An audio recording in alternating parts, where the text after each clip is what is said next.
स्वागत है आप सभी का हमारे चैनल पर। देर ना करते हुए चलिए जानते हैं बिहार झारखंड की ताजा और बढ़ती खबरें। इसके साथ ही हम आपको यह भी बताएंगे कि भारत सरकार ने किन किन नई योजनाओं को लागू किया है। महिलाओं को मैया सम्मान योजना की राशि कब मिलेगी, गरीबों को पक्का घर बनाने के लिए 1,50,000 रुपए कब मिलेंगे, इन सभी योजनाओं के बारे में हम आपको विस्तार से बताएंगे। तो बने रहिए हमारे वीडियो के साथ। वीडियो को लाइक करके चैनल को सब्सक्राइब कर दीजिए ताकि हमारी सारी खबरें सबसे पहले आप तक पहुंच सके। और हमें कमेंट में जरूर बताएं कि आप यह वीडियो किस जगह से देख रहे हैं। महिलाओं को आत्मनिर्भर बनाने की दिशा में बिहार सरकार एक और बड़ा कदम उठाने जा रही है। मुख्यमंत्री महिला रोजगार योजना के तहत अब शुरुआती सहायता राशि 10,000 रुपए के बाद सफल महिलाओं को 2 लाख रुपए तक की आर्थिक मदद दी जाएगी। इस योजना के जरिए सरकार उन महिलाओं को आगे बढ़ाना चाहती है जिन्होंने छोटी शुरुआत कर अपने रोजगार को बड़ी दिशा दी है। ई श्रम पेंशन योजना असंगठित क्षेत्र के श्रमिकों के लिए बनाई गई एक सामाजिक सुरक्षा योजना है। इस योजना का उद्देश्य उन लोगों को पेंशन देना है जो किसी भी संगठित पेंशन स्कीम का हिस्सा नहीं है। योजना के तहत 60 वर्ष की उम्र पूरी होने के बाद लाभार्थी को हर महीने 3,000 रुपए की निश्चित पेंशन मिलती है। यह रकम बुजुर्ग अवस्था में दवाइयों, घरेलू खर्च और रोजमर्रा की जरूरतों के लिए बड़ी राहत साबित होती है। देश के करोड़ों कर्मचारियों और पेंशन धारकों के लिए साल 2026 राहत भरा साबित हो रहा है। कर्मचारी भविष्य निधि संगठन यानी EPFO ने पेंशन व्यवस्था को सरल, पारदर्शी और पेंशन धारक हितैषी बनाने के लिए कई बड़े बदलाव लागू किए हैं। इन नए नियमों का सीधा लाभ रिटायर्ड कर्मचारियों, कम वेतन पाने वाले श्रमिकों और पुराने पेंशन धारकों को मिलेगा, जिन्हें पहले जटिल प्रक्रियाओं और तकनीकी अड़चनों के कारण परेशानी का सामना करना पड़ता था। EPS 95 योजना के तहत न्यूनतम पेंशन पहले केवल 1,000 रुपए थी, जो महंगाई के दौर में अपर्याप्त थी। 2026 में सरकार ने न्यूनतम पेंशन बढ़ाकर 7,500 रुपए प्रतिमाह कर दी है। इससे कम आय वाले और बुजुर्ग पेंशन धारकों को अपनी बुनियादी जरूरतें पूरी करने में बड़ी मदद मिलेगी। नमस्कार दोस्तों, अगर आप सहारा इंडिया परिवार के निवेशक हैं और सालों से अपने पैसे की वापसी का इंतजार कर रहे हैं, तो 2026 आपके लिए राहत की नई सुबह ला सकता है। सहारा इंडिया रिफंड स्टेटस 2026 को लेकर अच्छी खबरें आ रही हैं। सुप्रीम कोर्ट और सरकार की मेहनत से अब लाखों निवेशकों के खातों में पैसे ट्रांसफर होने लगे हैं। जनवरी 2026 से पहली किस्त के रूप में करीब 50,000 से 55,000 रुपए तक की राशि कई निवेशकों को मिलना शुरू हो गई है। लेकिन सावधान रहें, फर्जी कॉल या मैसेज से बचें। इस आर्टिकल में हम सरल भाषा में पूरी जानकारी देंगे। आवेदन कैसे करें, स्टेटस कैसे चेक करें और लेटेस्ट अपडेट्स। चलिए विस्तार से समझते हैं। बढ़ती महंगाई और पेट्रोल डीजल की लगातार बढ़ती कीमतों के बीच सरकार महिलाओं को राहत देने के लिए कई अहम योजनाएं चला रही है। इसी दिशा में अब महिलाओं को इलेक्ट्रिक स्कूटर खरीदने पर 46,000 रुपए तक की सब्सिडी देने की व्यवस्था की गई है। इस योजना का मुख्य उद्देश्य महिलाओं को आत्मनिर्भर बनाना, सुरक्षित और सुविधाजनक आवागमन को बढ़ावा देना और पर्यावरण के अनुकूल परिवहन को प्रोत्साहित करना है। नौकरी पेशा महिलाएं, छात्राएं और घरेलू महिलाएं इस योजना के जरिए कम लागत में अपना निजी वाहन खरीद सकती हैं। बिहार राज्य फसल सहायता योजना BRFSY बिहार सरकार की एक योजना है जो बाढ़, सूखा जैसी प्राकृतिक आपदाओं से फसल नुकसान होने पर किसानों को वित्तीय सहायता प्रदान करती है, जिसमें 2 हेक्टेयर तक की खेती के लिए 20% तक नुकसान पर 15,000 रुपए और 20% से अधिक नुकसान पर 20,000 रुपए तक की मदद मिलती है और इसके लिए कोई आवेदन शुल्क नहीं लगता है। यह किसानों को आर्थिक रूप से सुरक्षित करने और उन्हें फसल खराब होने के डर से बचाने के लिए शुरू की गई है, जिसमें धान, मक्का और सोयाबीन जैसी फसलें शामिल हैं। रांची के उत्क्रमित मध्य विद्यालय महावीर नगर में प्रधानाचार्य रंथू साहू के नेतृत्व में शून्य से सशक्तिकरण कार्यक्रम के तहत बच्चों को सीड बॉल बनाना सिखाया जा रहा है। छात्रों ने 10,000 सीड बॉल बनाकर खाली जगहों पर फेंके और CCL कर्मियों को भी दिए। इस पहल से नए पौधे उग आए हैं जो पर्यावरण संरक्षण और आत्मनिर्भर भारत अभियान में योगदान दे रहा है। मुख्यमंत्री नीतीश कुमार समृद्ध यात्रा को लेकर कई जिलों में पहुंच रहे हैं। ऐसे में आज वे गोपालगंज पहुंचे, जहां उन्होंने करोड़ों की योजनाओं का शिलान्यास और उद्घाटन किया। इस दौरान उन्होंने बनाए गए स्टॉल का निरीक्षण किया। इसके बाद सामुदायिक स्वास्थ्य केंद्र का भी निरीक्षण किया। साथ ही अधिकारियों के साथ समीक्षा बैठक भी की। कई आदेश भी उन्होंने अधिकारियों को दिए। पटना और आसपास के इलाकों में सीएनजी नेटवर्क का अब तक का सबसे बड़ा विस्तार होने जा रहा है। गेल इंडिया लिमिटेड ने इस साल के अंत तक 14 नए सीएनजी स्टेशन शुरू करने की योजना को अंतिम रूप दे दिया है। सर्वे का काम पूरा हो चुका है और इसके बाद पटना क्षेत्र में सीएनजी स्टेशनों की कुल संख्या 50 तक पहुंच जाएगी। पटना में 36 सीएनजी स्टेशन संचालित हैं, जिनमें 9 ऑनलाइन और 27 ऑफलाइन स्टेशन शामिल हैं। साथ ही रोजाना 1.20 लाख किलो सीएनजी की आपूर्ति हो रही है, जो मार्च 2026 तक बढ़कर 1.50 लाख किलो प्रतिदिन होने की उम्मीद है।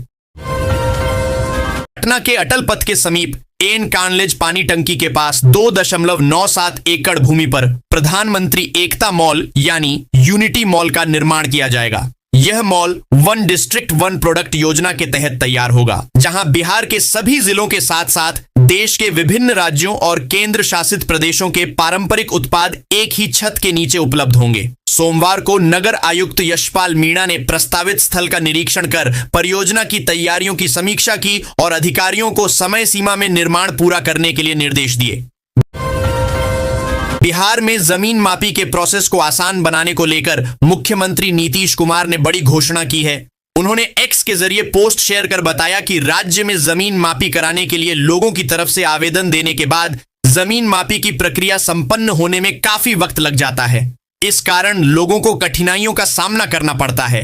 जमीन की समय पर मापी नहीं होने के कारण अनावश्यक जमीन विवाद उत्पन्न हो रहे हैं। ऐसे में सबका सम्मान जीवन आसान ईज ऑफ लिविंग के लक्ष्य को पाने के लिए जमीन मापी की प्रक्रिया को अधिक आसान, पारदर्शी और समय पर कराने के लिए फैसले लिए गए हैं। रेल मंत्रालय ने बड़ा फैसला लिया है। अमृत भारत एक्सप्रेस को कटिहार, बरौनी, हाजीपुर, छपरा, गोरखपुर के रास्ते अब रेगुलर चलाया जाएगा। इस फैसले से बिहार के बेगूसराय और इसके आसपास के जिलों के लोगों को बड़ी सहूलियत मिल सकेगी। खासकर बेगूसराय के लोगों का अयोध्या आना जाना आसान हो सकेगा।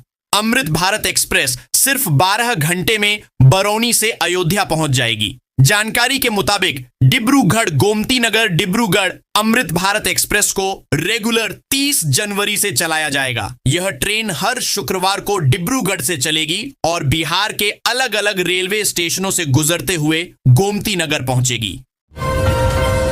शहर के भीतर महिलाओं को सुरक्षित, सम्मानजनक और सुविधाजनक यात्रा उपलब्ध कराने के उद्देश्य से शुरू की गई पिंक बस सेवा अब पटना में तेजी से लोकप्रिय हो रही है। बिहार राज्य पथ परिवहन निगम के आंकड़ों के अनुसार पिछले 8 महीनों में अब तक 21,000 से अधिक महिला यात्री पिंक बस से सफर कर चुकी हैं। खासतौर पर गांधी मैदान से नेहरू पथ के बीच यह सेवा महिलाओं की पहली पसंद बनती जा रही है, जहां हर दिन बड़ी संख्या में यात्री ऑटो को छोड़ पिंक बस का इंतजार करती दिखती है। बिहार में राजनीतिक हलचल एक बार फिर तेज हो सकती है। नेता प्रतिपक्ष तेजस्वी यादव को राजद का कार्यकारी राष्ट्रीय अध्यक्ष बनाने की तैयारी लगभग पूरी कर ली गई है। माना जा रहा है कि अगर कोई बड़ा उलटफेर नहीं हुआ तो 25 जनवरी को होने वाली राष्ट्रीय कार्यकारिणी की बैठक में इसकी घोषणा की जा सकती है। राजद के इस राष्ट्रीय आयोजन में पार्टी के राष्ट्रीय अध्यक्ष लालू प्रसाद खुद ही ये घोषणा कर सकते हैं, लेकिन इसे लेकर अब तक आधिकारिक पुष्टि नहीं हुई है। जानकारों की माने तो इससे पार्टी के पूरे संगठन में बदलाव लाने की कोशिश की जाएगी। मुख्यमंत्री नीतीश कुमार ने गोपालगंज में 316 करोड़ रुपए की 40 विकास परियोजनाओं का शिलान्यास व उद्घाटन किया। उन्होंने सारण तटबंध और बरौली प्रखंड में सामुदायिक स्वास्थ्य केंद्र का निरीक्षण किया। मुख्यमंत्री ने 2005 से पहले की खराब स्थिति की आलोचना करते हुए अपनी सरकार के शिक्षा, स्वास्थ्य, सड़क और बिजली में किए गए कार्यों पर जोर दिया। उन्होंने अधिकारियों को योजनाओं का समयबद्ध और गुणवत्तापूर्ण क्रियान्वयन सुनिश्चित करने का निर्देश दिया। 45 वर्षीय विधायक नितिन नबीन को भाजपा का राष्ट्रीय अध्यक्ष चुना गया है। रांची में जन्मे नितिन नबीन का पैतृक गांव नवादा जिले का अमावा है। हालांकि उनकी शिक्षा पटना में हुई। पिता से विरासत में राजनीति मिलने के बाद वे बांकीपुर से 5 बार विधायक चुने गए और बिहार सरकार में कैबिनेट मंत्री भी रहे। उनके गांव के लोग इस नियुक्ति से बेहद खुश हैं।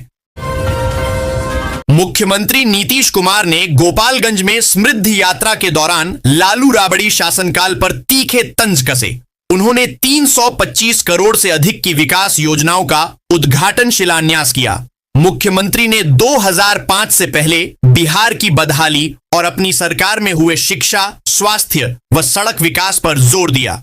उन्होंने कहा कि उनकी सरकार ने कानून का राज स्थापित किया है, जबकि पहले लोग शाम को घर से निकलने में डरते थे।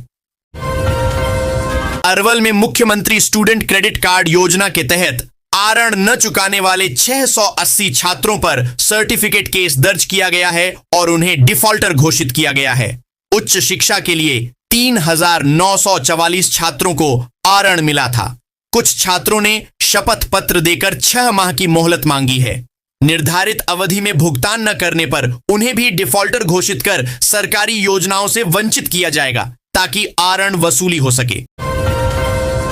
फारबिसगंज में सरस्वती पूजा की तैयारियों को लेकर शांति समिति की बैठक हुई। एसडीओ और एसडीपीओ ने लाइसेंस अनिवार्य करने, बड़े पंडालों में सीसीटीवी लगाने और डीजे पर पूर्ण प्रतिबंध लगाने के निर्देश दिए। विसर्जन स्थलों का निरीक्षण करने और गोताखोरों की सूची तैयार करने को कहा गया।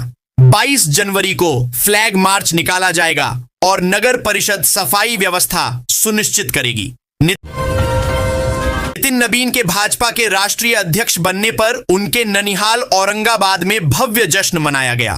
दिल्ली में पदभार ग्रहण समारोह का सीधा प्रसारण एलईडी स्क्रीन पर दिखाया गया, जहां कार्यकर्ताओं ने अबीर गुलाल उड़ाकर, पटाखे फोड़कर और मिठाइयां बांटकर खुशी मनाई। प्रधानमंत्री मोदी के नितिन नबीन अब मेरे बॉस हैं कहने पर कार्यकर्ताओं में जबरदस्त उत्साह दिखा। यह औरंगाबाद और बिहार के लिए गर्व का क्षण है। मुख्यमंत्री नीतीश कुमार ने 1 अप्रैल 2026 से बिहार में जमीन मापी के लिए नई समय सीमा की घोषणा की है। अविवादित जमीन की मापी 7 कार्य दिवस और विवादित की 11 कार्य दिवस में पूरी होगी। यह फैसला 7 निश्चय 3 के तहत लिया गया है, जिसका उद्देश्य भूमि विवादों को कम करना और प्रक्रिया को सरल बनाना है। 31 जनवरी 2026 तक लंबित मामलों के निपटारे के लिए विशेष अभियान चलेगा। मुख्यमंत्री नीतीश कुमार अपने जनसंवाद कार्यक्रम में 7 निश्चय 3, ईज ऑफ लिविंग और महिला रोजगार योजना पर विशेष जोर दे रहे हैं। उन्होंने अगले 5 वर्षों में औद्योगिक इकाइयों की स्थापना, बंद चीनी मिलों को फिर से शुरू करने और 1 करोड़ युवाओं को रोजगार देने की बात कही। मुख्यमंत्री ने बताया कि सरकार का लक्ष्य प्रति व्यक्ति आय को दोगुना करना और आधुनिक तकनीक से लोगों का जीवन आसान बनाना है। नितिन नवीन निर्विरोध भाजपा के 12वें राष्ट्रीय अध्यक्ष चुने गए हैं। केंद्रीय गृह मंत्रालय ने उन्हें इंटेलिजेंस ब्यूरो की रिपोर्ट के आधार पर झेड श्रेणी की सुरक्षा प्रदान की है, जिसकी जिम्मेदारी सीआरपीएफ कमांडो संभालेंगे। प्रधानमंत्री मोदी ने उन्हें बधाई दी और अपना बॉस बताया। 45 वर्षीय नवीन सबसे युवा अध्यक्ष बने हैं। पटना में उनके अध्यक्ष बनने पर कार्यकर्ताओं ने ढोल नगाड़ों के साथ जश्न मनाया, जिससे संगठन में नई ऊर्जा की उम्मीद जगी है। भारतीय जनता पार्टी को नितिन नबीन के रूप में नया राष्ट्रीय अध्यक्ष मिल गया है। नई दिल्ली में औपचारिक घोषणा के बाद झारखंड भाजपा में उत्साह का माहौल है। राज्य के नेताओं ने इसे गौरव का क्षण बताया। गोड्डा सांसद निशिकांत दुबे और धनबाद सांसद ढुलू महतो सहित कई नेताओं ने बधाई दी। झारखंड सरकार और टाटा स्टील ने विश्व आर्थिक मंच में 11,000 करोड़ से अधिक के ग्रीन स्टील प्रौद्योगिकी निवेश के लिए समझौता किया है। यह साझेदारी हिसारना और इजी मेल्ट जैसी नई तकनीकों का उपयोग करके स्थायी और कार्बन न्यूट्रल भविष्य की ओर अग्रसर है। इसका उद्देश्य आयात पर निर्भरता कम करना, कार्बन उत्सर्जन घटाना और प्रत्यक्ष अप्रत्यक्ष रोजगार सृजित करना है, जिससे झारखंड हरित विनिर्माण में अग्रणी बनेगा। विश्व आर्थिक मंच दावोस में मुख्यमंत्री हेमंत सोरेन के नेतृत्व में झारखंड प्रतिनिधिमंडल ने टाटा स्टील के साथ महत्वपूर्ण बैठक की। टाटा स्टील ने झारखंड में new age green steel technology के तहत 11,000 करोड़ रुपए के निवेश की प्रतिबद्धता दोहराई, जिसके लिए आशय पत्र पर हस्ताक्षर हुए। यह निवेश हिरसाना इजी एंड मेल्ट, कॉम्बे मिल और टिन प्लेट विस्तार परियोजनाओं में होगा, जो पर्यावरण अनुकूल ग्रीन स्टील तकनीक पर आधारित होंगी। मुख्यमंत्री ने टिकाऊ औद्योगिक विकास और स्वच्छ तकनीक पर जोर दिया। केंद्रीय मंत्री रामदास अठावले ने झारखंड सरकार से सभी जिलों में वृद्धाश्रम निर्माण के प्रस्ताव मांगे हैं, ताकि बुजुर्गों को सम्मानजनक जीवन मिल सके। उन्होंने नशा मुक्त भारत अभियान पर जोर दिया और ओबीसी छात्रों की लंबित छात्रवृत्ति जल्द जारी होने का आश्वासन दिया। अठावले ने आरपीआई अठावले की नई प्रदेश कार्य समिति की घोषणा की और मैथन डैम में बाबा साहेब आम्बेडकर की प्रतिमा लगाने की बात कही। मुख्यमंत्री हेमंत सोरेन ने स्वीडन इंडिया बिजनेस काउंसिल की सेसिलिया ओल्डने से मुलाकात की। इस दौरान झारखंड और स्वीडन के बीच व्यापारिक सहयोग बढ़ाने पर चर्चा हुई। स्वीडिश कंपनियों के लिए झारखंड को महत्वपूर्ण निवेश गंतव्य बनाने पर जोर दिया गया। अप्रैल में अर्बन मोबिलिटी और शहरी परिवहन वित्त पोषण पर एक विशेष गोलमेज बैठक आयोजित करने पर सहमति बनी। मुख्यमंत्री ने स्कूली बच्चों के लिए ई साइकिल की संभावनाओं पर रिपोर्ट मांगी। टेक महिंद्रा ने झारखंड में आर्टिफिशियल इंटेलिजेंस, डेटा सेंटर और उभरती प्रौद्योगिकियों में निवेश का प्रस्ताव रखा है। वर्ल्ड इकोनॉमिक फोरम के दौरान मुख्यमंत्री हेमंत सोरेन और कंपनी प्रतिनिधियों के बीच चर्चा हुई। टेक महिंद्रा ने ग्लोबल कैपेबिलिटी सेंटर स्थापित करने, ऊर्जा समाधानों में सहयोग करने और युवाओं के कौशल विकास में मदद करने की इच्छा व्यक्त की। मुख्यमंत्री ने आईटीआई संस्थानों को रोजगारोन्मुखी बनाने में सहयोग मांगा। यह बैठक राज्य के आईटी क्षेत्र के लिए महत्वपूर्ण है। झारखंड राज्य गठन के 25 साल बाद भी साहित्य, संगीत, नाटक और ललित कला अकादमियों का गठन नहीं हो पाया है। पिछले साल कैबिनेट से मंजूरी मिलने के बावजूद 2.5 महीने से अधिक समय बीत गया है, लेकिन प्रक्रिया शुरू नहीं हुई। लेखक, कलाकार और रंगकर्मी इन अकादमियों के शीघ्र गठन की मांग कर रहे हैं, ताकि राज्य की समृद्ध सांस्कृतिक विरासत का संरक्षण और संवर्धन हो सके। यह देरी कलाकारों को हतोत्साहित कर रही है। झारखंड में नगर निकाय चुनावों को लेकर महागठबंधन के सहयोगी दलों झामुमो और कांग्रेस के बीच मेयर पद के उम्मीदवारों को लेकर खींचतान बढ़ गई है। झामुमो शहरी क्षेत्रों में अपनी पकड़ मजबूत करने के लिए युवाओं को पार्टी में शामिल कर रहा है। कांग्रेस ने रांची से पूर्व मेयर रमा खलखो को आगे किया है, जबकि झामुमो भी अपना उम्मीदवार उतारने की तैयारी में है। धनबाद समेत अन्य जिलों में भी दोनों दलों में दावेदारी का खेल जारी है। मुख्यमंत्री हेमंत सोरेन ने दावोस में विश्व आर्थिक मंच पर टाटा स्टील के साथ झारखंड में 11,000 करोड़ रुपए के ग्रीन स्टील निवेश पर चर्चा की। उन्हें व्हाइट बैच से सम्मानित किया गया। स्वीडन ने अर्बन ट्रांसपोर्ट में सहयोग दिखाया, जिसके लिए अप्रैल 2026 में भारत के साथ बैठक होगी। यह झारखंड के औद्योगिक और हरित ऊर्जा विकास के लिए महत्वपूर्ण कदम है। जमशेदपुर में जेई मेन प्रथम चरण की परीक्षाएं 21 जनवरी से शुरू हो रही हैं। 6,000 छात्र इसमें शामिल होंगे। कुछ छात्रों के एडमिट कार्ड डाउनलोड नहीं हुए, क्योंकि उनकी परीक्षा तिथियां 21 से 24 जनवरी से बदलकर 28 से 29 जनवरी कर दी गई हैं।